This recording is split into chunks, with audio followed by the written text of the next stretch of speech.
지난 시간 쭉 얘기하다가 실내 오류에 대해서 우리 쭉 읽다가 약간 지쳐가지고서 이제 오락가락 해가지고 이제 그만했는데 이제 요거 다시 한번 확인하겠습니다.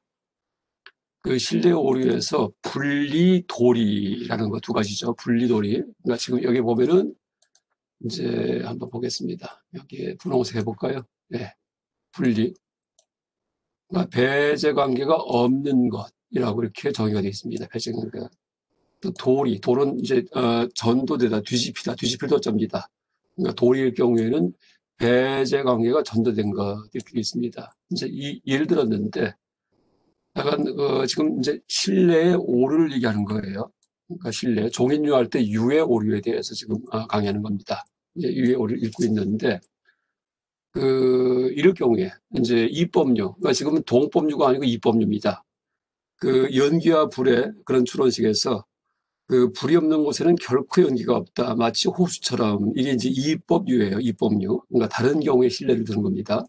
근데 이제 그렇게 이제 다른 경우에 신뢰를 둘 경우에 그러니까 분리, 배제 관계가 전혀 이제 그 성립하지 않는 그러니까 불이 없는 곳엔 연기가 없다. 이게 배제 관계예요. 서로 간에 이제 상관될 수가 없다는 얘기죠. 불이 없는데도 연기가 있어요. 이럴 수도 없다는 얘기예요. 그래서 그걸 배제 관계 혹은 부정적 수반 관계라고 이렇게 말을 붙였는데 이제 그게 성립하지 않는 이제 그런 신뢰일 경우에 이제 어떤 게 있냐 하면은 그 소리는 상조한다 지혜성이 없기 때문에 무상한 것은 지혜성 없음이 목도된다 이렇게 예를 들었어요. 물단지처럼 물단지는 무상한데 지혜성이 있음이 목도된다. 이거는 맞긴 맞아요.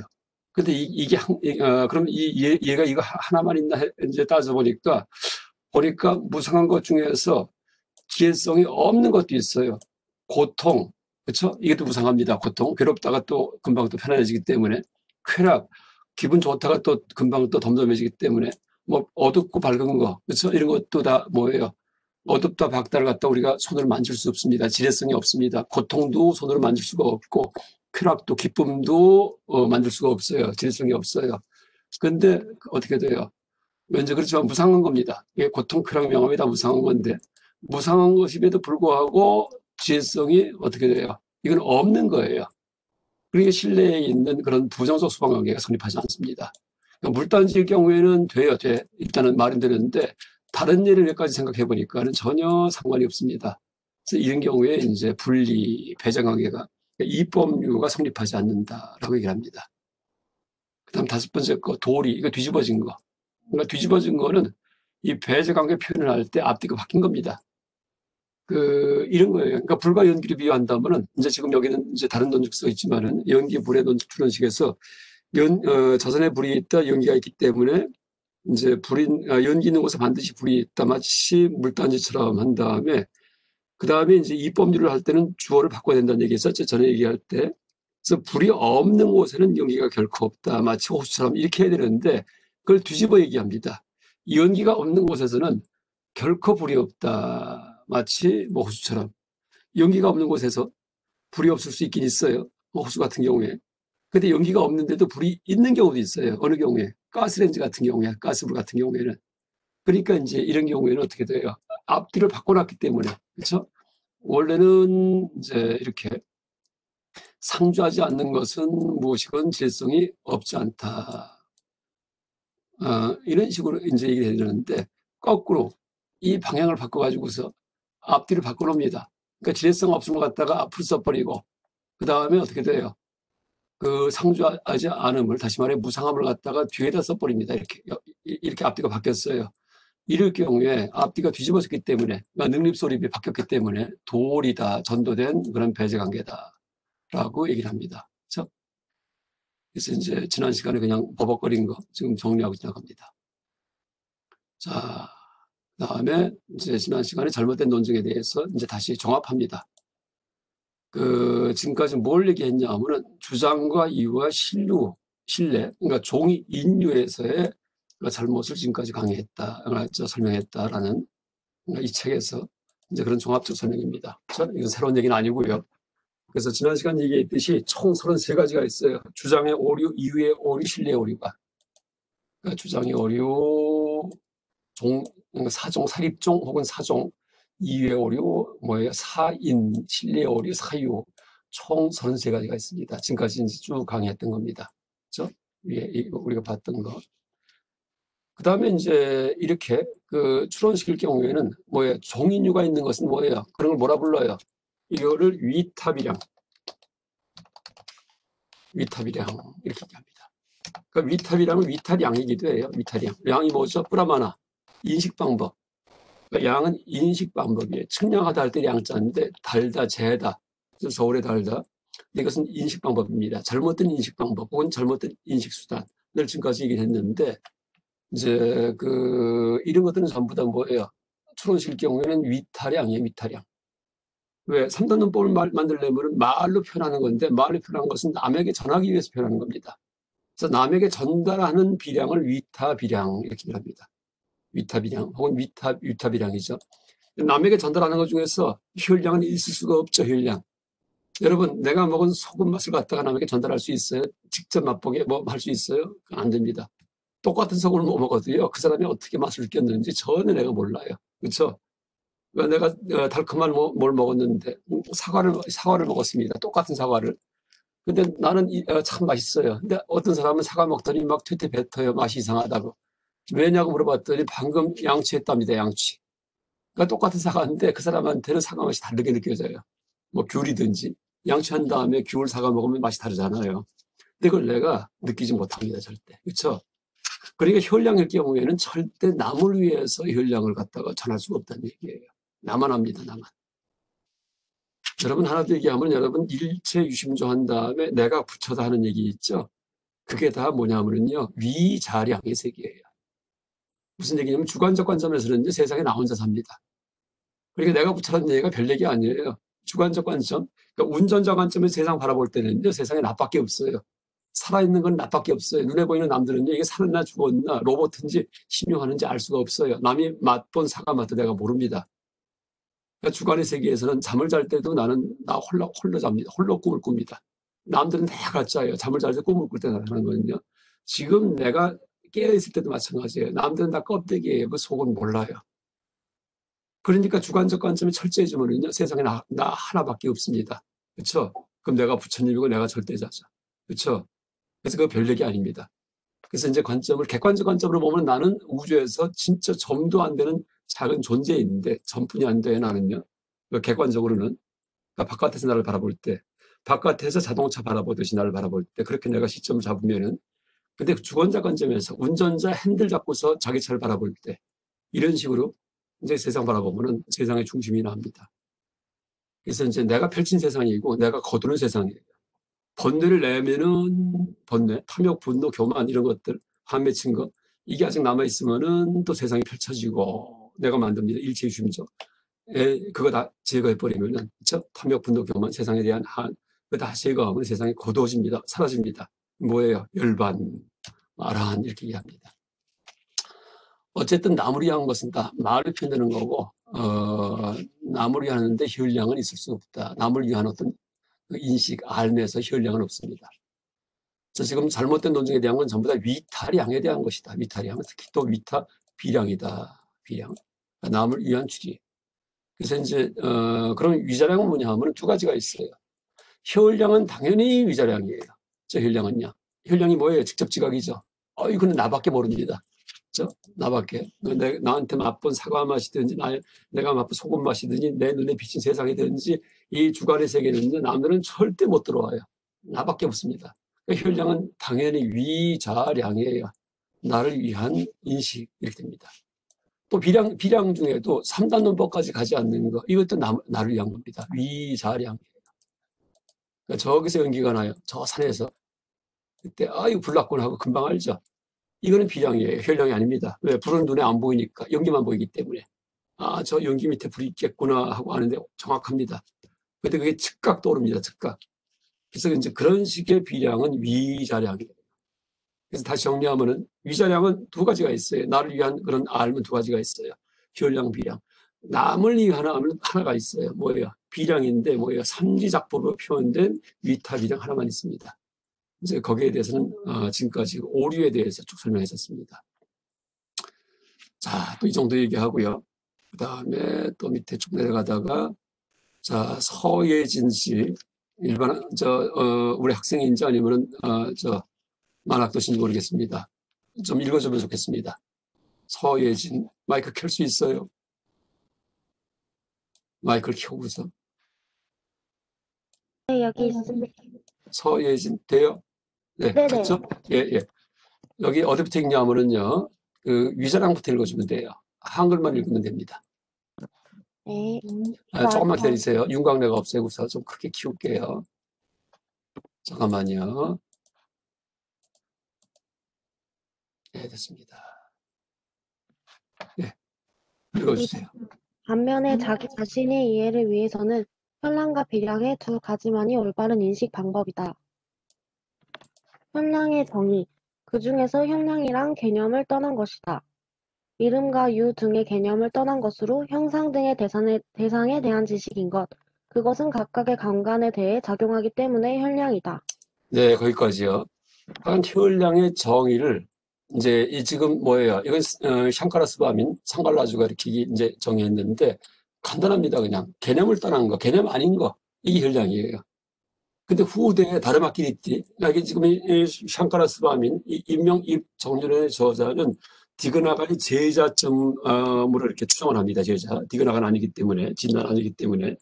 근데 후대에 한 100년 있다가 나타난 다르마키니티 같은 경우에는 혈량에 대한 정의가 더욱 조금 더 정밀해집니다. 달라져요. 조금씩이요. 왜?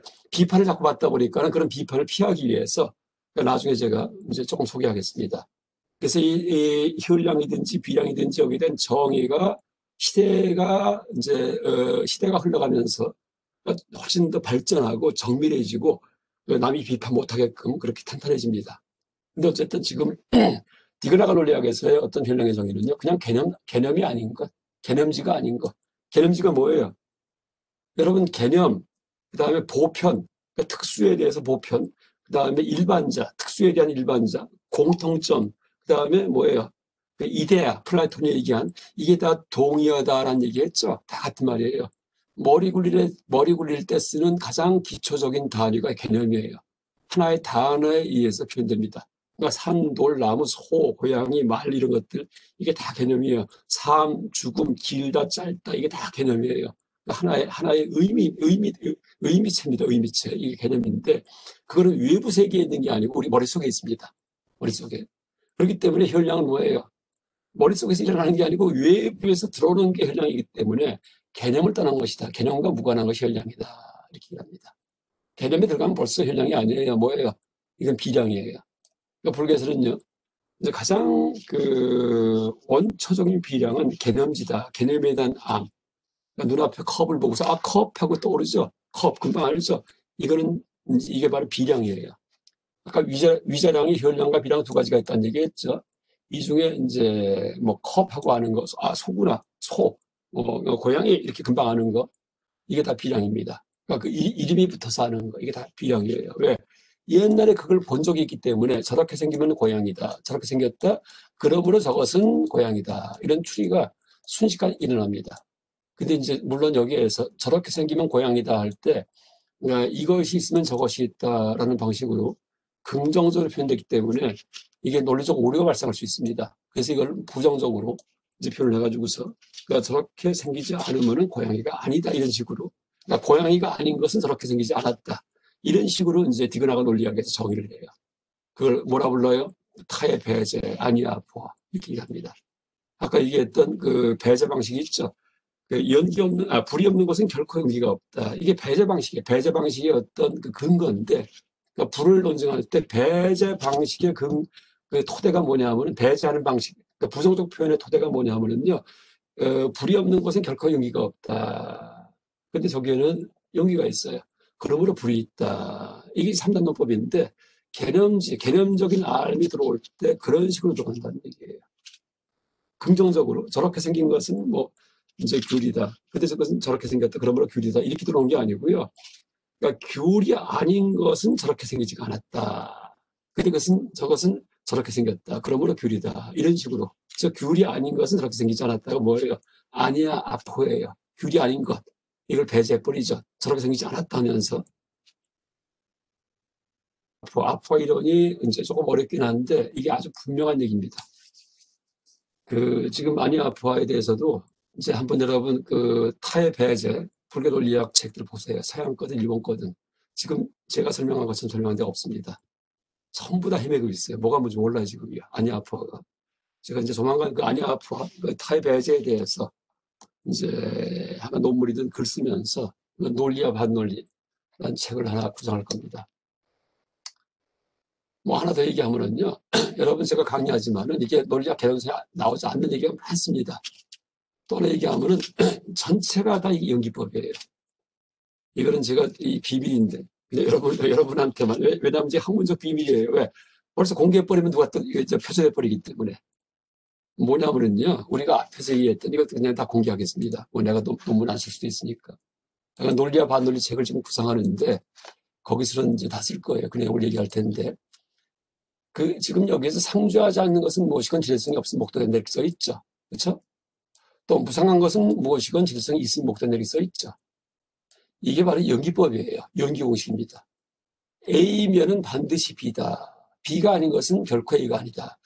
A가 있으면 B가 있다. B가 없으면 A가 없다. 연기법 아니에요.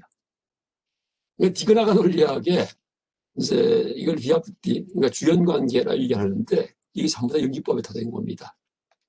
그 다음에 이제 혈량과 비량을 얘기할 때 나중에 보면은요. 이제 혈량과 비량은 그 대상과 결과와 구분되지 않는다. 그런 말이 있어요. 이게 철저하게 무화설에 근거한 이제 그런 혈량 비량 이론입니다. 제가 지금 여러분 인해삼상 얘기하는 거, 인해삼상을 연기법과 연관시킨 사람은 전 세계에 제가 처음입니다. 지금 여러분이 처음 얘기 들은 겁니다. 연기법.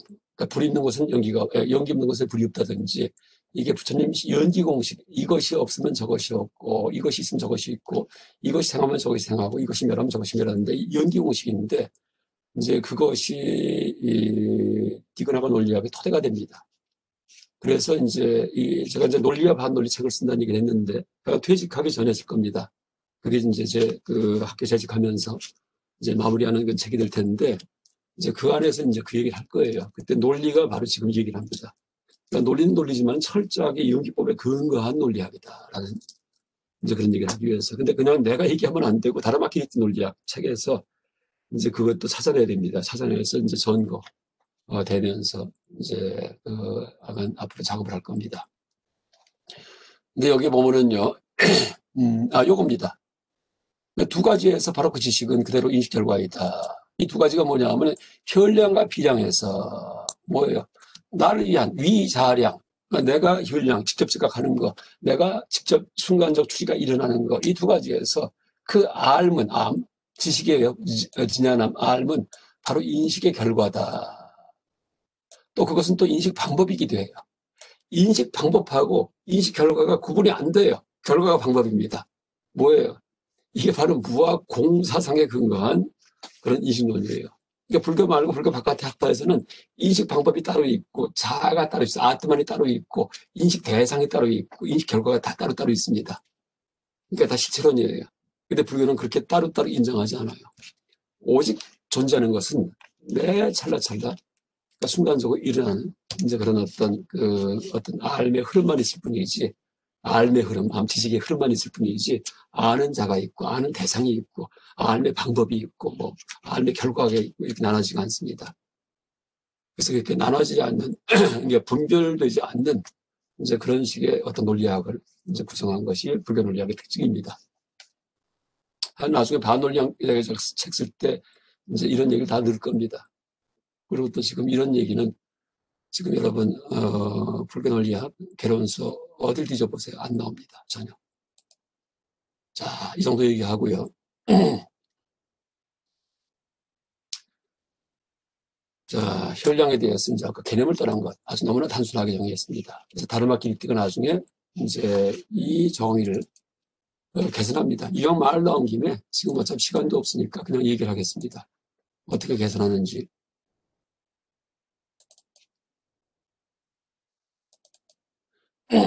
니아의 빈도에 보면은요, 니아의 빈도.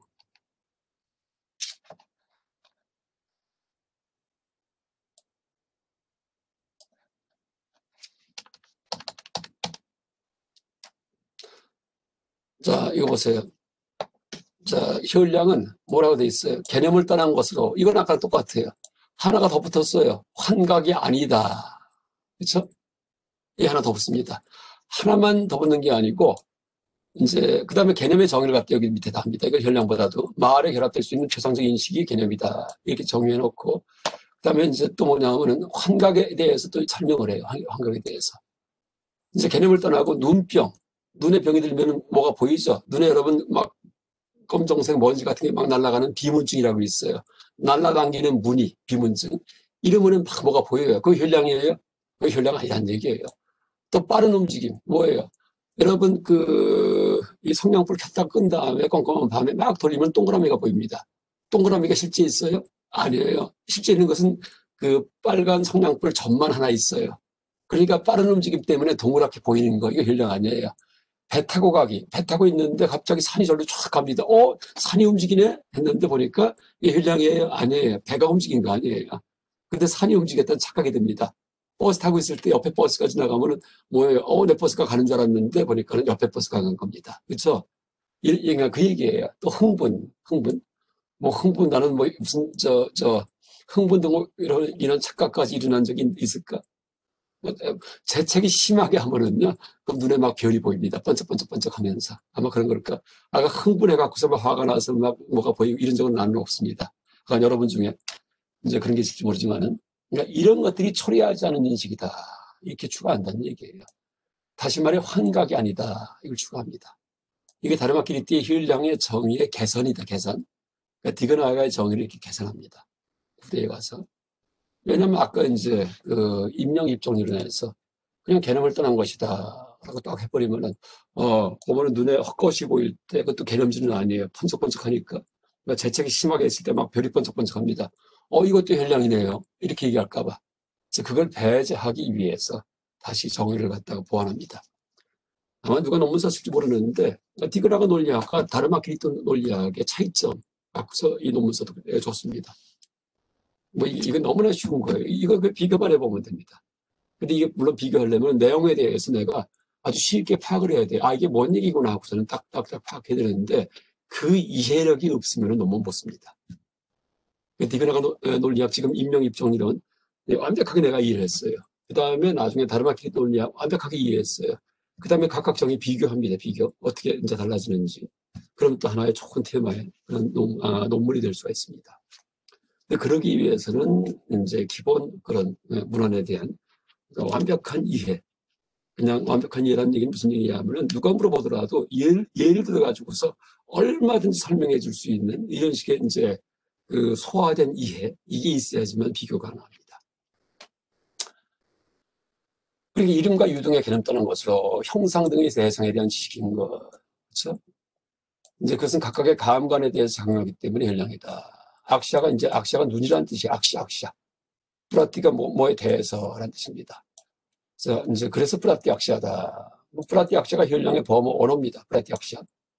여기 써 있는 뿌라띠 악시아. 이게 혈량의 정의인데 왜 뿌라띠 악시아라고 혈량에 이름을 붙였느냐? 명칭이 왜 뿌라띠 악시아냐? 할 때 악시아.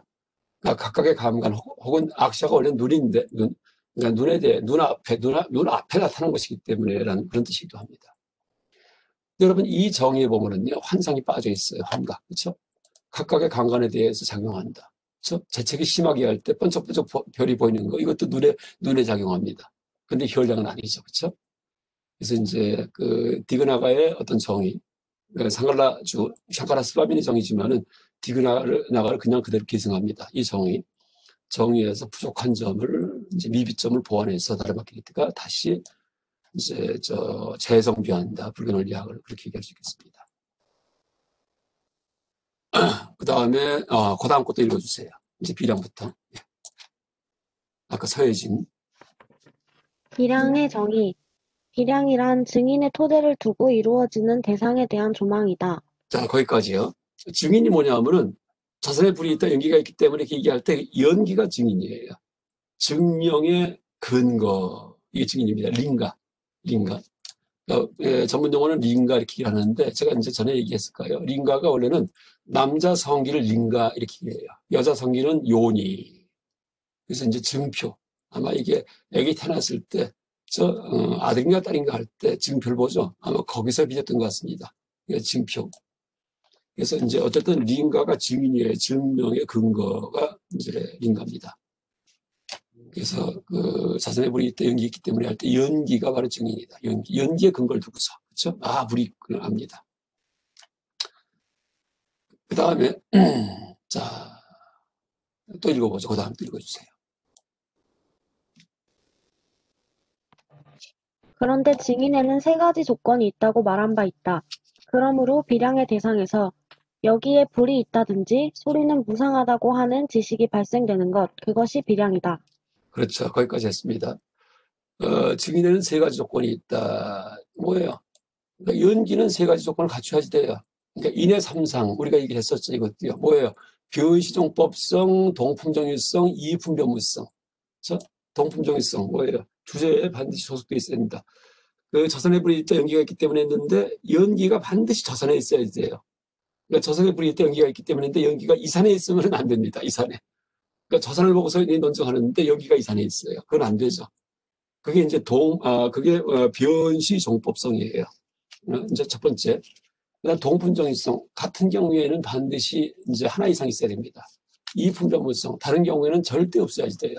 이게 인의 삼상인데, 이제 이것도 우리가 앞에서 했었습니다. 이 세 가지 조건을 갖춰야 된다. 이제 그러므로 비량의 대상에서 여기에 불이 있다, 뭐 소리 무상하다는 식이 발생되는 것이다. 그러니까 세 가지 조건을 갖춘 증인에 근거해서 이런 주장들, 소리 무상하다. 이런 주장들이 논증된다. 타당성이. 이렇게 얘기할 수 있겠습니다. 그 다음에, 자, 또 읽어주세요. 두 가지에서 바로 그 지식은 그대로 인식 결과이다. 획득을 특질로 하기 때문이다. 작용을 갖는 생각이기 때문에 인식 방법이기도 하다. 이거 아까 얘기했어요. 금방 얘기했죠. 두 가지가 뭐죠? 현량과 비량. 이량 중, 현량과 비량 중에서, 이제 바로 그 지식은 현량으로 암하고, 비량으로 암, 그 지식, 알미야 알. 그대로 인식 결과다. 그게 결과예요. 결과. 그러니까 획득을 얻어진 거기 때문에. 그 과일 나무에 과일도 나중에 얻어지는 거죠. 획득가 되는 거죠. 획득을 특질로 하기 때문이다. 그 다음에 작용을 갖는 생각이기 때문에 인식 방법이기도 하다. 근데 그렇게 아는 거는 결과이기도 하지만은 또 수단이기도 해요. 방법이기도 합니다. 이 두 가지가 겹쳐 있습니다. 이제 현량미량은 작용도 갖고 있기 때문에 현량미량은 눈에 딱 보였지만은 그러니까 보인 결과이기도 하고 보는 작용이기도 해요. 또 머리에 떠올랐지만은 머리에 떠오른 내용이기도 하고 머리에 떠올리는 작용이기도 합니다. 작용. 그러니까 인식 수단과 인식 결과가 구분되지 않는 인식론이에요. 바로 불교입니다. 그렇죠? 그러니까 인식 수단과 인식 결과의 어떤 실체성을 인정하지 않습니다. 두 가지가 구분되지 않아요. 말에 의해서만 인식 수단, 인식 결과 이렇게 나누는 겁니다. 그러니까 비가 내린다 할 때 비에서 내림하고 비가 나눠지지가 않죠. 그렇듯이 이게 다 공사상에 근거한 이제 그런 정의들입니다. 그 다음에 질문이 이제 하나 들어왔는데, 혈량이 내포하고 있는 지식은 주관적 개념입니다. 입니까? 뭐 개념보다도, 그러니까 이제 일단 개념일 경우에는요, 이거는 혈량이 아니고 비량이에요. 이제 아까 얘기했죠. 약간 주관적입니까? 객관적입니까? 아마 이걸 물은 것 같아요. 그래서 내가 이제 혈량, 나한테 뭐가 지각됐을 때, 이게 주관적 현상입니까? 객관적 현상입니까? 이렇게 물어봅니다. 아니면 주관과 객관을 벗어난 감각적 공통성입니까? 그다음에 일단 여기까지요. 이제 밑에는 또 다른 질문이기 때문에 주관과 객관을 벗어난 주관 객관을 벗어난 게 뭐가 있을까요? 감각적 공통성. 이제 지금 요 얘기는요. 지금 이제 내가 어떻게 얘기할 수 있냐면은 여러분 서양 철학 중에서 현상학 들어봤어요. 현상학이 페노메놀로지. 현상학. 후설, 에드먼트 후설이라는 사람이 창안한 겁니다. 에드먼트 후설. 현상학, 페노메놀로지. 이게 왜 나오냐 하면은요, 이제 현상학이 그 과학주의, 다시 쓸게요. 과학주의, 객관주의에 대한 반발. 그렇죠? 여기에 대한 반발로 나온 게 현상입니다. 또 하나 얘기한다면 여러분 마르크시즘, 마르크스 같은 경우에도요. 현상학과 취지가 같아요. 좀 이상해 보이죠? 그게 무슨 얘기냐면 기계론적 세계관이 막 퍼지면서 산업혁명이 일어나고 인간이 그냥 부속이 돼버립니다. 부속. 저 도구로 돼버리고. 그러면서 인간의 주관성을 갖다가 살려내기 위해서 나온 사회사상이 막시즘입니다. 인간의 주관성. 후설의 현상학이 바로 주관성의 재발견이에요. 그래서 여러분 후설하고 막스가 취지가 똑같다. 한 사람은 사회철학 해석을 구해냈고 한 사람은 심리학적 심리철학에서 구해나가 노력했다. 이렇게 보면 되겠습니다. 그래서 우리가 약간 서양철학도 여러분 불교 공부한 사람은 아주 필수예요. 서양철학의 흐름에 대해서 이렇게 쭉 꿰야 됩니다. 그런데 지금 후설이 노력한 게 이제 뭐냐면은 일단은 뭐 이제 이 주관주의의 부흥이에요. 왜? 과학주의, 객관주의 때문에 이제 완전 유물론에 빠져갖고 모든 기계론적 세계관이 이제 번지니까 그건 아닌데 하는 이제 그런 마음이 납니다. 저 주관성을 회복하기 위해서 노력을 했죠. 그래서 이제 그 주관의 특징, 그래서 뭐 지향성, 그러니까 우리의 마음의 특징을 지향성이다. 뭐 이제 이런 식으로 이제 하나하나 규정해 나갑니다. 모든 걸 다 회의하고 다 외부 세계에 아무것도 없다는 식으로. 그러니까 데카르트가 그 모든 걸 회의하듯이 이러면서 이제 주관성을 이제 회복을 하는데 나중에 그러다 보니까는 뭐에 빠지냐 하면은 제가 항상 얘기하듯 도가란에 빠집니다. 도가란. 솔립시즘. 나 혼자 있구나 하는. 나 혼자 산다. 이게 도가란이에요.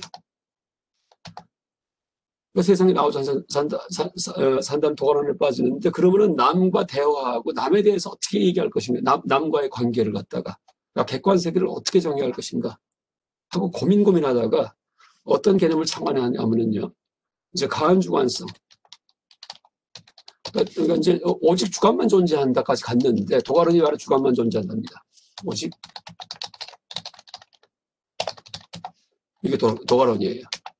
게다가 객관 세계에 대해서 객관 근거를 추구하다가 가한주관성이라는 개념을 창안합니다. 가한자는 사이간자를 쓰고요. 주관성은 뭐 subjectivity, 영어로 intersubjectivity, intersubjectivity라는 것을 창안을 합니다. 그래서 이제 주관과 주관과를 갖다가 연결시키는, 그렇죠? 서로 대화가 통하게 만드는 그런 가한주관적인 어떤 영역이 있다라고 얘기를 합니다. 이게 객관성의 근거에 후설에 얘기했던. 근데 나중에 이제 말년에 가서는요, 자기가 실패했다고 그렇게 토로합니다. 그러니까 객관세계는 전혀 존립이 안 돼요. 객관세계는요. 그래서 제가 유식 강의할 때, 바로 이제 지금 이 강의죠. 아까 오직 남아 산다는 거. 약간 그걸로 들어가야지만 나중에 가서 그런 나조차도 무아이고 무상하고 해서 불교의 끝을 만날 수 있다. 이렇게 제가 이제 얘기를 했는데, 지금 이 질문이 이런 후설의 맥락의 질문이에요. 지금 이 질문의 발상이. 여러분, 이제 우리가 젊고 학생이고 뭐 한국 사람이고 한다고 해서 깊이 있는 사유 못하는 게 아니에요. 누구나 사람은 다 깊이 있는 사유를 합니다. 근데 그거를 통용되는 전문용어로 표현하면은 철학자가 되고 사상가가 되고, 그냥 깊이 있는 사유를 했는데 통용되는 용어로 하지 못했을 경우에 이렇게 학자가 아니에요. 그래서 이제 근데 지금 이 발상 자체는요, 철저하게 후설적인 겁니다. 후설의 가한주관성. 그러니까 주관과 객관을 벗어난 감각적 공통성. 이게 바로 가한주관성에 대한 발상이에요. 그렇죠?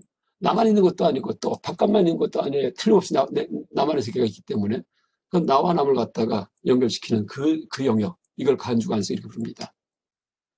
그래서 이제 다시 질문으로 돌아가서 효량이 내포 있는 것은 이제 주관, 당연히 주관입니다. 그러니까 객관 아니에요. 효량은요. 주관입니다. 효량은. 그리고 이것은 나만 알아요. 남은 모릅니다. 그러니까 객관의 영역이 아니고 철저한 주관적 영역이다. 이게 이제 첫 번째 문장의 답이고요. 그 다음에 주관과 객관을 벗어난 감각적 공통성입니까? 요거는 이제 제3의 얘기인데, 일단 답은, 첫 번째 질문에 대한 답은, 그러니까 주관의 영역에서만 일어나는 게 혈량이고, 혈량은 나만 알지, 남은 절대 모른다. 그렇죠? 누구든지 자기 혈량만 알고 있어요. 남의 혈량은 절대 그거는 모릅니다. 그럼 우리의 또 이 대화의 소재가 될 수도 없어요. 혈량은요. 그죠? 나만 알기 때문에. 그럼 아니면 주관과 객관을 벗어난 감각적 공통성. 이거는 지금 불교 논리학설이 얘기하지 않는 거예요. 그렇지만 지금 제가 설명했듯이 여기서 후설이 추구했던 가한주관성에 대한 발상이다. 착상. 그런 어떤 이제 고안이라고 볼 수 있습니다. 한 주관성. 그래서 오직 주가만 있는 이것을 벗어난 남과 대화 가능한 이제 그런 영역을 어떻게 설정할 것일까 하는 모색. 그렇죠? 근데 이 얘기는 불교논리학은 얘기 안 합니다. 그러니까 남과 대화할 때는요, 그러니까 비량의 세계, 그러니까 직접 보이는 세계가 아니고 아까 얘기했던 위타비양, 말을 통해 가지고서 서로 대화 나누는 이제 그런 식으로 대화가 가능합니다. 어떤 시가 있어요. 우리는 모두가 아주 짙은 안개 속에 있는 존재다. 안개. 간혹 가다가 나타나면 서로 쌓인 신호만 보내요. 뚜렷하게 보이지 않지만은요, 신호만 가끔 보냅니다. 그러니까 남한테. 그렇죠? 그러니까 겉보기에는 남이 보이고 남과 사는 것 같은데 아니에요. 아주 그냥 저 진한 안개 속에서 혼자 살고 있는데 간혹 남이 슬쩍 안개 바깥으로 나타났다가 사라졌다고 합니다. 자, 그 다음에 개념 없음의 개념과 관련이 없나요? 개념 없음, 이건 욕할 때 쓰는 거 아니에요? 야, 이 친구 개념 없구나 할 때. 그치, 그 얘기였습니다. 야, 저 무개념이야 할 때, 무개념. 그 무개념 얘기는 저거 같아요. 뭐냐면요. 아예 머리가 없던 사람들, 머리 없는 사람들. 그쵸, 머리가 작동하지 않는 사람들. 그러니까 축생들. 축생은 축생도 추리를 합니다. 여러분, 바퀴벌레도 추리를 해요. 어떤 추리요? 위탑이랑 말고요, 위자량. 그러니까 자기를 위한 추리합니다. 바퀴벌레도요, 삼단논법을 하는데 순간적으로 말로 표현하는 게 아니고 뭐냐면은 여러분 집에 바퀴벌레 나타났을 때 잡으려고 하면 확 도망가죠. 왜 그럴까요? 이 경험 추리를 하기 때문에. 뭐예요? 커다란 저 움직이는 놈이 나타나면은 이건 죽는다. 근데 지금 커다란 움직이는 놈이 나타났다. 그러므로 죽을 것이다. 도망가자 이렇게 돼버립니다. 이게 순간적 삼단논법이에요. 그러니까 혈량과 비량이 사람한테만 있는 게 아니고 삼단논법이 뭐냐면은 바퀴벌레한테도 있습니다. 호랑이든 강아지든 다 똑같이 있습니다. 근데 이제 여기서 개념 없으면 개념할 때 무개념이다. 문해증 환자. 그렇죠? 이거는 뭐냐면은 뭐 보통 이 사유하지 않는 사람이라는 얘기입니다. 그러니까 악어든지 뭐 이런 놈들, 파충류 같은 경우 개념이 없죠. 오직 감각만 있습니다. 우리 그 뇌 공부할 때 봤잖아요. 그러니까 대뇌 피질이 발달하지 않았기 때문에 거의 없기 때문에 오직 본능의 뇌만 갖고 있어요. 그러니까 건드리면 확 물어뜯고 막 화내고 하는 사람들, 이런 사람들이 개념 없는 사람들입니다. 그러니까 그 정도. 그렇죠? 그 다음에 세 번째, 그 다음이 감각기관. 잠깐만요. 감각기관이 경계 외부 대상을 만날 때 일어나는 심서법 중에 상과 혈량의 개념 없음의 개념과 관계 관련이 있나요? 당연히 그렇죠.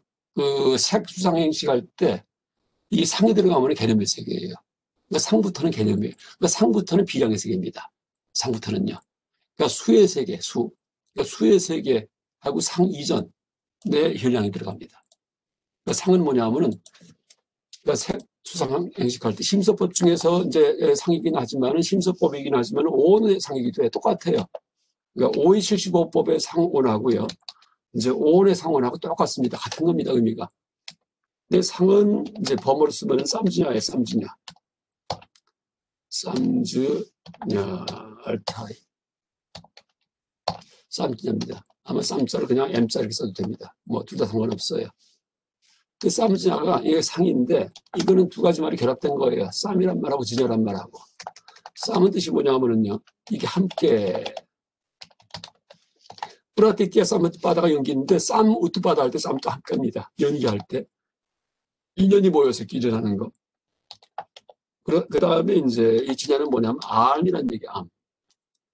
그래서 이 쌈주냐가 뜻이 뭐냐면은 이제 함께 모여서 이루어지는 암이 쌈주냐입니다.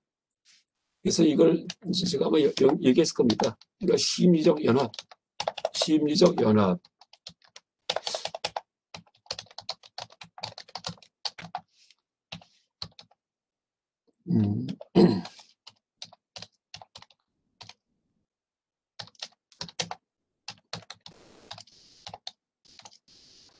사이콜로지컬 어소시에이션. 아주 이게 정확해. 너무나 똑같아요. 이게 상의 의미하고. 그래서 제가 이제 우리의 언어 전체가 다 그 상이 이루어진다는 얘기겠죠. 연합. 그러니까 파블로프 조건반사 실험이 연합이에요. 땡땡땡땡 종소리하고 맛있는 음식의 맛하고 원래는 아무 관계가 없어요. 근데 음식 줄 때마다 밥 줄 때마다 걔한테 종을 쳐주니까 나중에 그게 연합이 돼요. 어소시에이션, 결합이 됩니다. 그러면서 종만 쳐도 나중에 침이 막 나옵니다. 그렇죠? 그 음식이 생각나가지고서. 이게 이제 연합이고 조건반사인데, 그렇죠? 조건반사, 무조건반사가 아니고, 무조건반사는 막 손에 불이 다 막 확 떼는 거, 그렇죠? 내가 의식하지 않아도 얼른 피합니다. 저 고기 날라올 때 머리 피하는 거, 이건 무조건반사고, 조건반사는 학습에 의해서 자동적으로 그 다음 행동이 일어나는 거, 이게 무조건반사예요. 근데 우리의 언어가 전부 다, 이게 조건반사예요. 우리의 언어 전체가 다 조건반사 갖고 만들어진 거예요. 다시 말해, 심리적 연합으로 만들어진 겁니다. 근데 언어의 세계가 바로 상의 세계예요, 상의 세계. 그죠? 왜? 보세요. 여러분, 이제, 예를 들어 갖고요. 구름 할 때 구름. 우리가 구름이라고 말하는데 구름. 여러분, 구름 하면 벌써 떠올랐죠? 구름. 뭔지 다 알아. 우리는 다 알아요, 구름. 이게 구름이에요, 구름. 그러니까 이 발음, 이 소리, 구름, 구 할 때 이제 입천장 뒤가 좀 울리고, 루 할 때 혓바닥이 막 꼬입니다. 구름 할 때, 구름. 할 때 입술이 다물어지고. 이런 식의 소리가 날 때, 하늘에 떠 있는 허연 저걸 얘기하는구나 하고 압니다. 왜 그래요? 어릴 때 배웠기 때문에, 구름이란 소리하고 그 모습하고 매칭시켜갖고서 연합이 일어났기 때문에. 그렇죠? 그래서 모든 언어가 소리, 그러니까 서로 무관한, 원래는 상관없는 건데, 그래서 구름이라는 소리하고 실제 구름이 무슨 상관이 있어? 아무 관계 없습니다. 그렇죠? 근데 그걸 억지로 갖다 붙여놓은 거. 그게 교육이고 학습이에요. 이제 그렇게 해서 만들어진 세계가 상의 세계입니다. 상. 색, 주, 상 형식할 때. 그래서 이제 지금 여기에서 그 질문에 보면은 이제 심소법 중에 상과 혈량의 개념 없으면 개념과 관련이 없나요? 했는데 혈량의 개념에서 벗어난 개념 없음보다도 개념이 아닌 세계 할 때 개념의 세계가 바로 이 상의 세계예요. 그러니까 지금 얘기한 상의 세계가 다 개념의 세계입니다. 구름할 때 이 구름 개념이 떠오르잖아요. 그렇죠? 의미가. 이게 앞에 얘기는 그냥 제가 이제 농담처럼 봤기 때문에 잘못 답을 했고 지금 보니까 개념이 사라진 것 이게 혈량이다 할 때 이때 개념의 의미는 뭐냐 할 때 개념은 혈량이 아니고 비량입니다. 비량. 개념이 시작될 때 비량이 벌써 결합된 거고 이 옛날에 배웠던 것을 떠올려갖고 그다음에 현상학은 해체 포스트 모더니즘을 보면서 알고 있습니다. 그런데 현상학이 내포가 있는 점이 결국 허무주의가 빠지더라고요. 이건 좋습니다. 이것도 이제 커멘트이기 때문에. 그러니까 이 후설 현상학은 처음 시발점은 좋았는데요. 나중에 본인이 실패했다고 자인합니다. 그래서 철저한 주관주의를 회복하려고 했다가 이제 그게 안 돼요. 그 다음에 감사합니다 했고 흔히 말하는 개념 없는 사람은 위탑이랑 없는 사람들이 아닐까요? 그렇죠. 개념 없는 사람들은 이제 그저 3단 아예가 사유가 없는 사람들이에요. 사유가 전혀. 그러니까 짐승 같은 사람들. 그러면 심서법의 상은 변행심서라서 늘 마음과 함께 하는데 어떻게 개념 없는 알미 가능한가요? 이거는 저기입니다. 이제 알미 중첩돼 있기 때문에 항상 변행이기 때문에 언제든지 우리가 이렇게 봐도 돼. 마음이 작동을 할 때 항상 작동한다. 심소가 이제 그렇게 되는데 여러분 상원이 작용을 할 때 상원만 작용하는 게 아니고 그러니까 누적적으로 함께 작용합니다. 함께. 그래서 이제 상이 작동하는데 그 순서가 그렇죠? 잠깐만 다시 보겠습니다. 이제 상은 변행심소 유식에서는 변행심소고 그다음에 구사학에서는 대지법 이렇게 얘기합니다. 항상 작용한다라고 우리의 마음이 작동을 할 때 그렇게 이제 정의를 합니다. 일단은요. 그러니까 상만 그런 게 아니고 수도 마찬가지고 수도 이제 항상 작동한다 이렇게 얘기합니다. 그래서 상이 없는 알미 가능하다. 상이 없는 알미 가능하지 않아요. 이제 이 얘기도 뭔 얘기인지 알겠습니다. 지금 이 얘기는요. 나중에 후대에 와서 이제 제가 강계사 얘기를 했을 텐데 이거 불교가 아니고 인도 나부야니아 학파의 그런 아주 대가입니다. 그러니까 지금 똑같은 문제의식을 제시합니다. 강계샤 때. 무슨 얘기냐면은 이제 그러니까 우리가 사물을 인식할 때 혈량, 순간적으로 혈량이 일어나고 그다음에 즉각 이어서 비량으로 넘어갑니다. 그러니까 사과를 봤을 때 사과의 빨간 모습 이것이 혈량됐다가 금방 그 다음에 사과의 의미가 떠오른다. 그렇죠? 이렇게 이제 얘기를 합니다. 원래 초창기 이 논리학에서는 이제 불교만이 아니고 인도 논리학도 마찬가지예요. 이제 대상이 사과를 봤을 때 사고를 딱 봤어요. 봤을 때 처음에 딱 보는 순간은 아직 뭔지 모르고서 빨갛구나 했는데 나중에 보니까 금방 자각이 생겨 사고가 나갑니다. 이게 혈량 비량론이에요. 그러니까 이제 이른다면 사과의 사건이 처음에 딱 보였다가 이게 사과구나 하고서 다른 게 아니고 이렇게 의미가 머리에 떠올립니다. 이런 식으로 혈량 비량론이 초창기에 있었어요. 불교도 그렇고 그다음에 이제 고니아약, 그러니까 옛날 니아약을 플라치나 니아약, 플라치나 니아약. 잠깐만요.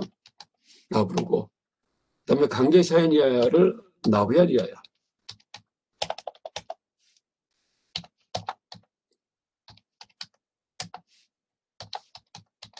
이 장엄보호는 제가 다시 보겠습니다. 잠깐만요.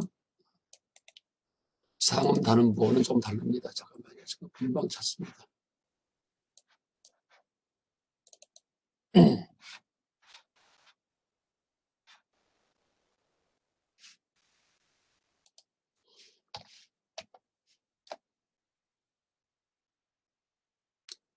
플라치나 잠깐만 여기 니아야도 있고 플라치나 맞아 플라치나 니아야입니다. 됐습니다.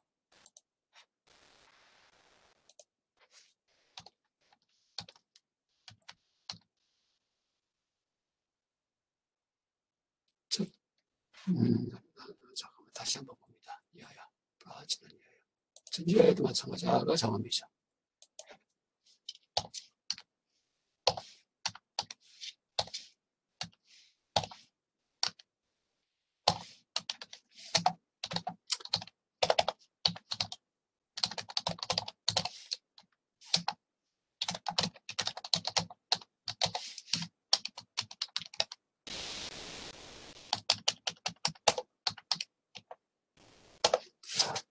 근데 이 강대샤는 그러니까 신정약파의 아주 대가예요. 이제 불교가 아니고. 그러니까 불교와 계속 논쟁했던 그런 인물 중에 하나입니다. 불교 논사들과. 근데 이제 그 전까지는 아까 얘기했듯이 혈량 비량을 갖다가 이렇게 순차적인 걸 얘기했어요. 근데 강제책을 바꿔버립니다. 그럴 수는 없다. 나중에 이제 이 혈량 비량은 구성된 것이다. 그렇게 해요. 구성된 것이다. 그래서 이제 이것은 이론상에서 있는 거지 실제 과정을 갖다가 이렇게 나눌 수 없다라고 얘기합니다. 그러니까 컵을 봤을 때 컵이 떠올라요. 근데 머리 굴려서 추정을 해보니까 컵이라고 알기 전에 감각만 먼저 됐다가 아직 무엇이 의미가 뭔지는 모르는 이제 그런 상태가 있었다가 그 다음에 나중에 의미가 생겼구나 하고 이론화가는 과정에서 혈량 비량을 만든 거지 그렇게 나눠지지가 않는다라고 얘기하는 게 강계셔입니다. 그래서 여기에 대해서 불교도 동의합니다. 여기 답을 못합니다. 그래서 이제 여기 보면은요, 그러니까 심서법에서 상이 변형인데 늘 마음과 함께하는데 어떻게 개념 없는 상이 없는 알미 가능한가 이게 있는데 당연히 이제 이런 질문을 할 수 있습니다. 할 수 있는데 일단 이 이론이 이제 뭐냐 하면은 이 아비달마 이론이에요. 그러니까 유식도 여러분 유식도 아비달마예요. 그러니까 대승 아비달마가 있고 소승 아비달마가 있습니다. 소승 아비달마는 뭐예요? 구사론이고 대승 아비달마가 바로 유식학입니다. 유식학. 그러니까 아비달마가 달마에 대한 체계적 해석이기 때문에 대승도 되고 소승도 돼요. 그러니까 대승 아비달마 답변론인가 하는 책도 있습니다. 그러니까 대승 논서에서도 아비달마라는 말을 씁니다. 그런데 아비달마 교학은 반드시 보수를 갖고 있어요. 그래서 지금 이제 여기에 그러니까 이제 이것도 이제 보면은 그러니까 변형 심술하고 분류해놓긴 해놨지만은 혹은 이제 변형은 두루변자에다가 이제 작용한다는 뜻입니다. 언제든지 작용하는 그런 심소라는 뜻인데 이 상이 상. 근데 여기서 개념 없는 알미 가능하다는 게 무슨 얘기예요? 상 이전의 혈량이 어떻게 가능할 것인가 이런 그런 얘기 아니에요. 그러니까 실제 우리의 체험의 세계에서는 개념 없는 암, 이거는 뭐 좀 애매합니다. 그래서 이제 이 문제의식 때문에 지금 얘기했듯이 강계샤가 이제 이 이론 자체가, 그러니까 혈량 미량의 어떤 순차성, 이런 이론 자체가 나중에 이제 구성된 이론이지 실제 체험과 무관하다라고 그렇게 이제 자기의 의견을 갖다 그렇게 개진을 합니다. 그래서 우리가 이제 사물을 봤을 때 아직은 뭔지 떠오르지 않았다가 나중에 의미가 떠오른다 이렇게 말은 붙이기는 하지만은요, 제가 항상 얘기해 공사상에서는요, 색, 수상 형식이 다 겹쳐있다는 얘기 했잖아요. 그렇죠? 그러니까 지금 아비달마적으로는요, 그러니까 인지 과정이 이렇게 돼요. 색이, 그러니까 이제 아비달마 교학적으로는 외부 대상, 물질을 보면은 일단 느낌이 이제 생깁니다. 느낌이. 그럼 그것이 무엇인지 알아요. 무엇인지. 그 다음에 거기에 대한 어떤 나의 그 평가가 붙어가지고서 마음속에 들어옵니다. 똑같고 내가 행동할 때는요, 이제 반대 과정이에요. 반대 과정. 이것과 반대입니다. 이때는 이제 나의 식이, 이제 한 점 식의 흐름이, 그 다음에 능동적인 작용을 합니다. 이제 식이. 이러면서, 이제 어떤 나의 가치관, 뭐 탐욕이든지 분노든지, 여기에 따라서 어떤 나의 성격에 맞는 특수한 어떤 조작을 가해가지고, 그 다음에, 잠깐만요. 요거를 이렇게 하지 말고 복사해서. 그 다음에 이제 그러니까 구체적인 사물을 떠올려가지고서, 그 다음에 이제 어떤, 행위를 해가지고, 이제 바깥에 나타내가지고서, 그 다음에 물질 세계에 변화를 줍니다. 세계에. 그래서 이게, 굳이 얘기하면은 수상형식은, 이 과정은 인지의 과정이고, 그렇죠?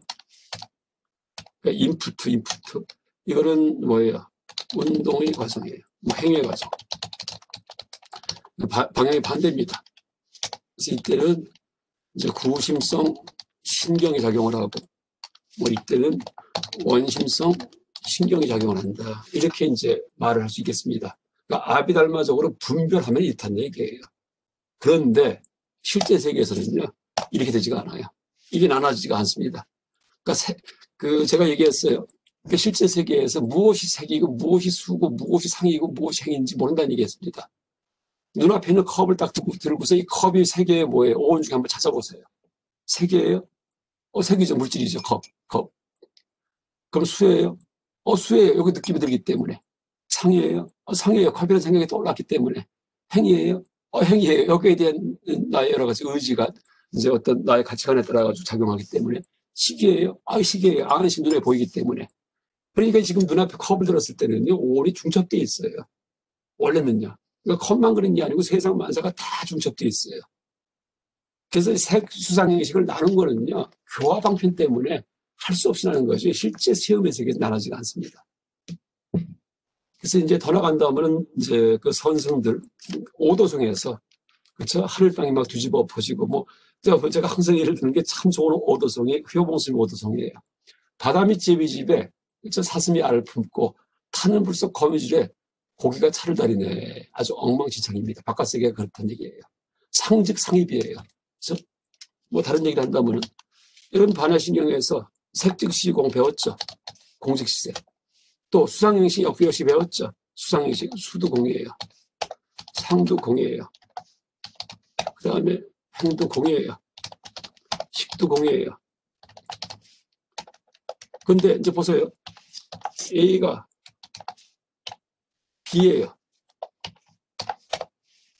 C가 B 하지 말고 G 해줘. G, W, X. X로 해야 돼. X. C도 X예요. B도 X예요. 이럴 경우에는 답이 뭐예요? A가 B죠. A가 B고 B가 C입니다. 그렇듯이 색도 공이고 수도 공이고 상도 공이기 때문에 색이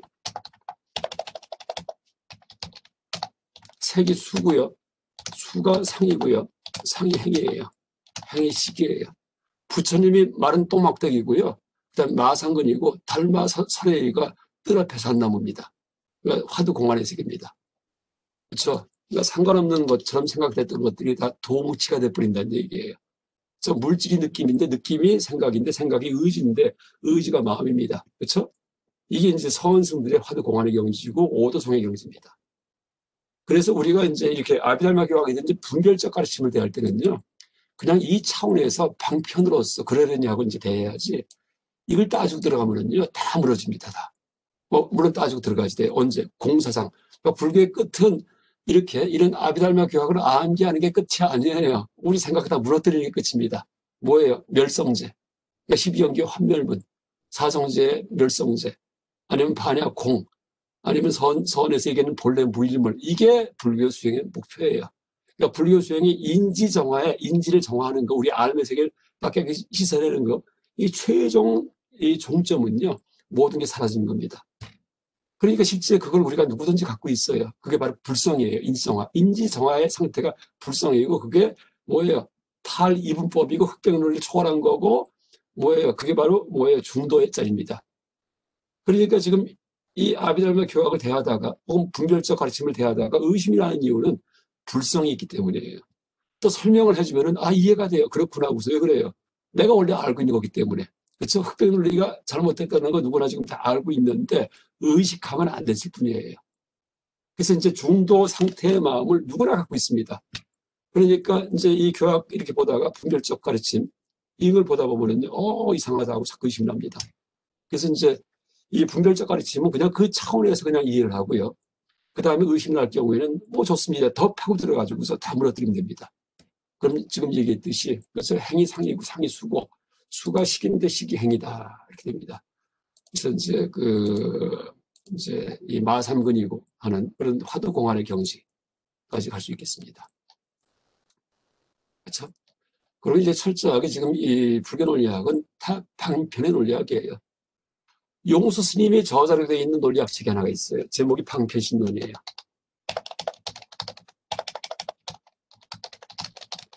한문만 남아 있습니다. 한문 번역만 방편신론. 그래서 이 뭐냐면은 그 처음 시작부터 그래요. 이 논리학은 이제 이게 그 어떤 불교의 궁극이 아니다. 그런데 외도들이 공격할 때 불교를 보호하는 어떤 가시덤불과 같다. 그렇게 비유를 합니다. 그렇죠? 그 외도들이 논리학 가지고서 막 무장해 공격하니까 불교에서 무기, 그렇죠? 저놈이 칼 쓰면 나도 칼 쓴다. 정당방위예요. 그래서 방편의 논리학이에요. 방편의 논리학. 그렇게 봐야 됩니다. 그래서 지금 이 불교 논리학을 거창하게 얘기하지만은 이제 이것이 철저하게 공의 토대, 그러니까 아무것도 없는 것의 토대 위에서 건립된 환상의 세계다 하는 이제 그런 통찰로서 이렇게 이해하면 되겠습니다. 그런 통찰 밑에 깔고서 뭐 어쨌든 질문 이렇게 이제 뭐든지 질문하면은요. 하여간 여러분 또 도움받은 사람 많을 겁니다. 그래서 하여간 의심 나면은 놔두면 안 돼요. 꼭 질문해갖고 끝까지 가야 됩니다. 끝까지. 그래서 물론 말이 이제 번져갖고 불교 전체에 대한 통찰로 가긴 했지만은 자, 이 정도 얘기하겠습니다. 그 다음에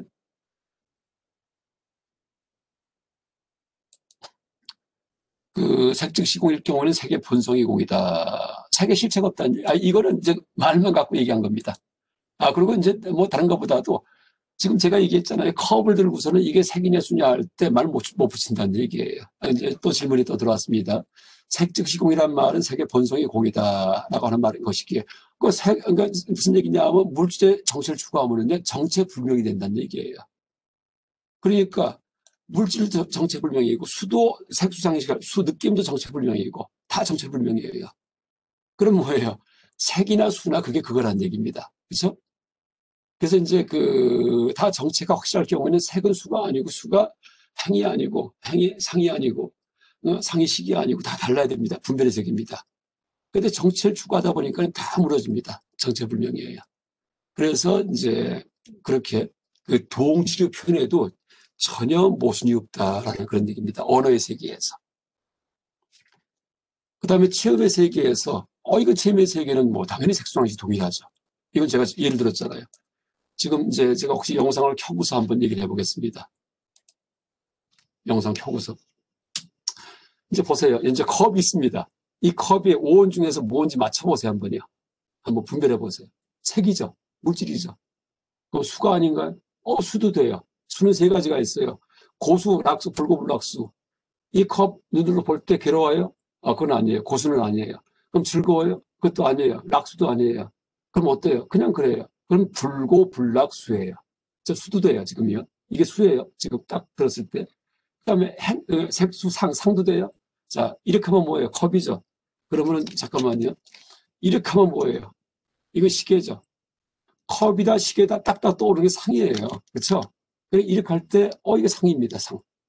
그 다음에 이게 행이에요. 이걸 봤을 때, 그러니까 행위 숫자가 여러 가지가 있는데, 그러니까 별게 다 있는데, 여기에 대한 여러 가지 감정, 감이 떠오릅니다. 그렇죠? 그렇기 때문에 이건 행입니다. 이건 지금 행이 작용합니다. 지금 이걸 바라볼 때. 또 눈에 보이기 때문에 안식이에요, 식. 그러니까 색, 주상, 행식이 다 이 컵에 같이 붙어 있습니다. 근데 컵만 그런 게 아니고 외부 세계의 모든 물질은요, 색, 주상, 행식이 겹쳐 있습니다. 그래서 이제 이제 색이 수란 얘기가, 하여간 이 초기 경전에도 나옵니다. 색과 수, 상식, 행식 같은 그런 그 법에 대해서 그 정체 하나하나가 뭔지를 추구한 사람들은 마군이다. 그렇게 얘기합니다. 부처님 말씀이에요. 그런 말이 있습니다. 저는 몰랐는데, 실제 초기 경전에 그렇게 말이 있답니다. 그래서 이제 우리가 부처님이 방편상 5원을 나누시고, 방편상 18개, 12처, 75분 나누셨지만은요, 하나하나가 실제 뭔지 추구에 들어가서 의미를 갖다 딱 고정시키려고 하는 거, 이런 마음 자세가 이제 옳은 게 아니다라고 얘기하십니다. 끝에 가면 다 무너지기 때문에. 그래서 이제 끝에 가서 다 무너뜨리는 게 이제 불교 어떤 수행의 방향이다. 이렇게 얘기할 수 있겠습니다. 잠깐만요. 또 일단 껐다가. 그래서 뭐 공까지 얘기 안 하더라도요. 제가 삭직시공 얘기한 거는 또 좀 장난삼아 얘기한 거고, 실제 그냥 보더라도, 이건 색인데, 이건 수인데, 색수가 겹쳐있네. 색이 수고, 수가 상인데, 이렇게 말할 수 있습니다. 지금 또 한번 누가 글 쓴 거 한번 보겠습니다. 잠깐만요.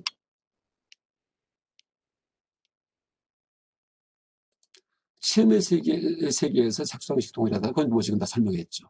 이건 너무나 동일합니다. 체험의 세계에서. 생각의 세계에서는 다 달라요. 색은 물질이 수는 느낌이고, 그 다음에 상은 생각이고, 행은 의지고, 식은 마음이고, 다 달라요. 근데 실제 바깥 세계에서 저는 도저히 구분 못 하겠습니다. 색이 뭐고, 뭐가 수고, 따로따로 떼서 얘기 못 합니다. 겹쳐 있기 때문에. 자, 그 다음에 체험의 세계에서도 색상의식은 상자에 다르게 인식됩니다. 뭐, 그럴 수 있겠죠. 범별 경우에 다르게 구분됩니다. 뭐, 범뿐만이 아니고요. 사람마다 또 다 다르게 생각합니다. 세상을 다르게 봅니다. 혼자 살고 있기 때문에. 체험의 세계에서도 색상의식은 성자위와 동일하게 인식됩니다. 잠깐만요. 체험의 세계에서도 색상의식은 성자위에서, 체험의 세계에서도 다르게, 동일하게. 똑같이. 색과 수가 상과 행이 다 똑같이. 뭐 그런 말이죠. 평범한 사람들이 다르게 인식하는 것과 다르게 인식된다는 말을 한 것인데 오해 소지가 있어 말씀드렸습니다. 그렇죠. 뭐 다른 것보다 우리 논리학 처음 얘기할 때 그런 얘기 했잖아요. 혈량이 네 가지가 있는데, 그렇죠? 감관지가 있고, 그 다음에 뭐가 있어요? 두 번째. 자정지가 있고, 그 다음에 또 뭐가 있어요? 그 다음에 의근식이 있고, 뭐가 있어요? 다섯 번째. 네 번째가 정관지가 있죠. 그러니까 현관. 그러니까 우리는 모르지만은, 그러니까 수도원 이상 되면은 그다음부터 보이는 세상이 있습니다. 그러니까 직관되는 세상이 있다는 얘기예요. 그다음부터는요. 그래서 이제 일반 사람들은 혈량이 세 가지밖에 없습니다. 세 가지밖에. 근데 성자가 되면은요, 혈량이 하나가 더 생깁니다. 그래서 지금, 네, 자, 이 정도 얘기하고요. 그 다음에 또 자꾸 올라옵니다. 범부 입장에서도 색소형식의 인식 과정은 전부 다 다르다고 알고 있습니다. 그렇죠. 다 다릅니다. 사람들 다 다릅니다. 그런데 색깔맹인의 경우에, 그러니까 생명이죠, 생명. 장미꽃색을 향으로 판단한다고 합니다. 장미꽃 색을. 이제 요거는 사람에 따라서 향기하고 공감각, 감각이 그러니까 소리하고 또 색깔이 이 뇌에서 결합이 돼가지고서 그렇게 소리만 들어도 어떤 색깔을 떠올리는 사람이 있기도 하고, 뭐 그런 사람이 또 다릅니다. 뇌에 따라서. 그러니까 관점과 주관점의 차이가 아닐까요? 그렇죠.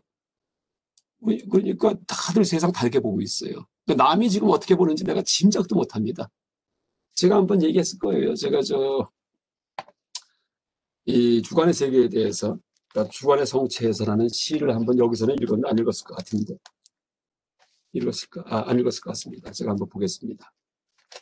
그러니까 주관의 성체에서라는 시가 있는데, 여기 이제 홈페이지에 올라와 있어요. 제가 이제 제 책에다가도 썼는데, 이번에 화엄경 법성계. 제 홈페이지 보면은요. 제가 보겠습니다.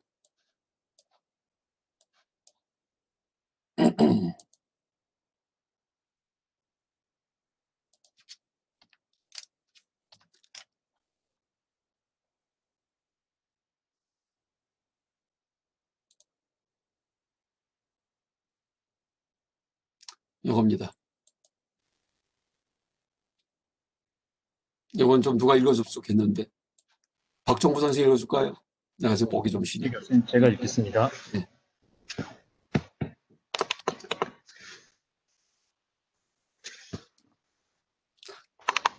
그러니까 성체는 그냥 성벽, 성의 성체. 네, 알겠습니다. 난공불락인 주간의 성체에서 너와 내가 대화가 통하는 줄 알아? 이 주간의 성에서 무슨 일이 일어나는 줄 알아? 네가 이곳에 들어올 수 있는 줄 알아? 어림없지. 내가 막강히 막아서 그런 게 아니야. 완강히. 네가 사는 내가 완강히 막아서 그런 게 아니야. 네가 사는 성체도 마찬가지야. 나는 그곳의 느낌새도 모르고 그곳에 들어갈 수도 없어. 우리가 사는 주간의 성체는 원래 그런 거야. 단 한 번도 출입한 적이 없으면서 마치 제 집인 양 서로의 성체를 얘기하지. 천연덕스럽게. 서로 단 한 번도 들여다본 적이 없고 단 한 번도 들어가 본 적이 없는 절대적 고립 주간의 성체에서. 네, 요게 원래 랩으로 부르는 겁니다, 랩. 그러니까 너와 내가 하면서 막 이게 손을 움직이면서 이렇게 해야 되는 건데, 제가 랩으로 쓴 시가 좀 몇 개가 있습니다. 약간 요게 지금 주관성의 끝을 이제 한번 감흥을 여기다가 산문시처럼 써본 건데, 약간 그렇습니다. 우리가 겉보기에는 이제 객관 세계에서 남과 사는 줄 알지만은 조금만 생각해봐도, 야, 남하고 살아본 적이 한 번도 없구나, 내가. 영원히. 앞으로도 영원히 그럴 거고, 이걸 알 수 있습니다. 오히려 객관이 있는가? 객관이 없어요. 진짜 없습니다, 객관은요. 그래서 이제 남하고 조금 신호만 주고받을 뿐이지, 그쵸? 어마어마한 그냥 내 성의 그런 모습만 보이고, 남과는요, 조금, 그쵸? 아무리 대화를 갖다 깊게 한다 하더라도요, 남과 보내는 신호는요, 내가 갖고 있는 성체의 그런 자산들에 비하면 1000분의 1도 안 됩니다. 그쵸? 누구든지. 성체 내가 갖고 있는. 그래서 이제 이런 통찰, 하여간 이 통찰이 깊어지다가, 그러면서 이제 내가 붙여고나가 됩니다. 누구든지. 왜 살아있는 생명체는 한 사람밖에 없기 때문에, 주관의 성체에서 산 사람은 나밖에 없어요. 아무도 없어요. 다 죽어 있습니다. 다. 그렇죠? 그럼 내가 주인이죠. 그래서 내가 절대자입니다. 내가 세상 다 만들었죠. 내가 펼칠지 거둘지 내가 결정해요. 번뇌를 내면은 펼쳐지고, 주관의 세계가. 번뇌를 거두면은 다 제거하면, 탐욕, 분노, 교만 다 제거하면은, 어리석음, 이러면은 세상이 없어집니다. 그럼 열반, 대열반에 들어갑니다. 그렇죠?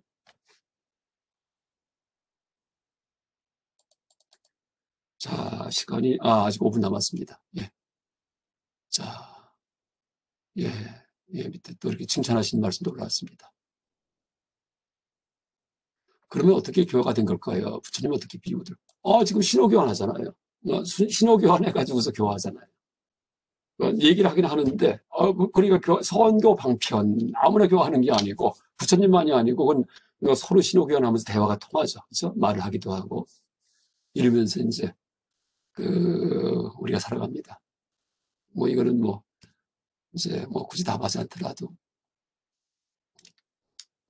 이제 실제 객관 세계. 그러니까 이제 뭔 얘기를 하는 거냐 하면은요.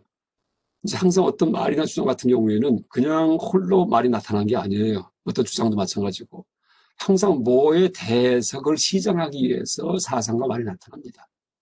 그러니까 지금 이 주관의 성체에서 이 시도 이게 그냥 쓴 게 아니고 너무나 객관주의가 팽배하기 때문에 지금 현대사회가. 그렇죠?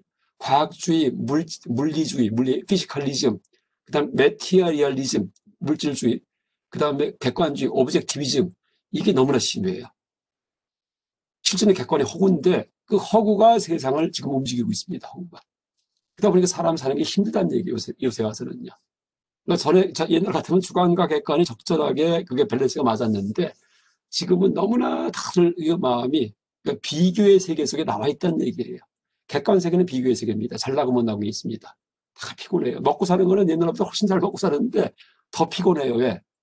비교의 세계 속에 나와 있기 때문에. 여러분, 부탄 같은 경우가 행복시 높은 게 왜 그래요?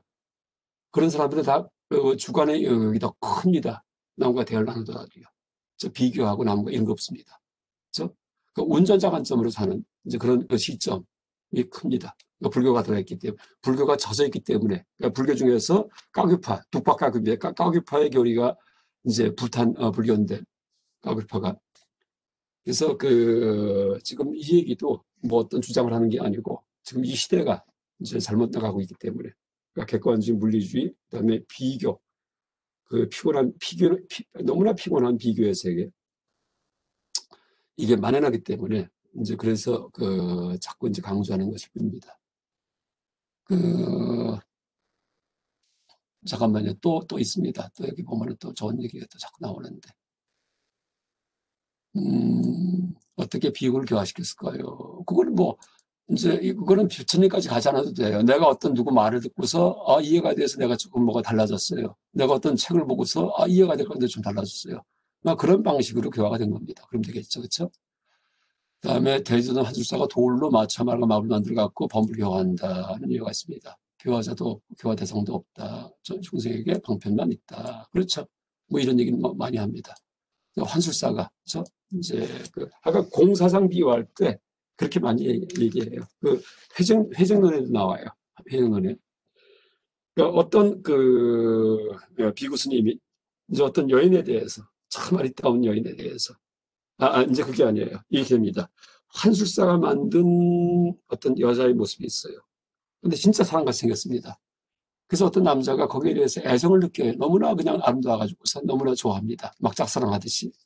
그때 다시 이제 부처님께서 환술로서 헛개비를 만들어갖고 그 헛개비 여인을 탁 없애버립니다. 그러니까 다 이제 깨집니다. 이제 없어집니다. 그렇듯이 공사상은 헛개비 말에 의해서, 헛개비 같은 말에 의해서, 공하다는 말에 의해서 실체가 있다는 그런 헛개비 생각을 제거하는 것이다. 라고 얘기합니다. 이제 교화 방편 전체가 다 약간 이제 헛개비 말이고, 실제 아비달마 교학 전체가 다 모순에 빠진 가짜 말이에요. 우리 유식 30송 처음에 읽을 때 시작했잖아요. 앞으로 이제 내가 속된 말로 썰을 풀겠다 이렇게 시작하잖아요. 유가설화법, 가짜말 시작하겠다. 이제부터 거짓말 시작하겠다 하면 시작합니다. 그렇죠? 이제 이 유식 30송의 첫 서두가 이제부터 내가 거짓말 할 테니까 자 들으세요 이러면서 시작합니다. 가설. 그렇죠? 그래서 이제 가설된 거에 대해서 너무 추구해가지고서 이럴 경우에 그러면 목적을 이제 우리가 잃어버리기 쉽습니다. 다만 목적은 모든 세상 다 무너지는 겁니다. 무너지는 거. 사성제, 멸성제, 고주멸대시 멸성제, 12연기, 환멸문, 반야 공사상, 선가에 뭐예요? 선에서 얘기하는 본래 무일물. 이게 목적이에요. 여기까지 하겠습니다. 15분이기 때문에 이제 끝나겠습니다.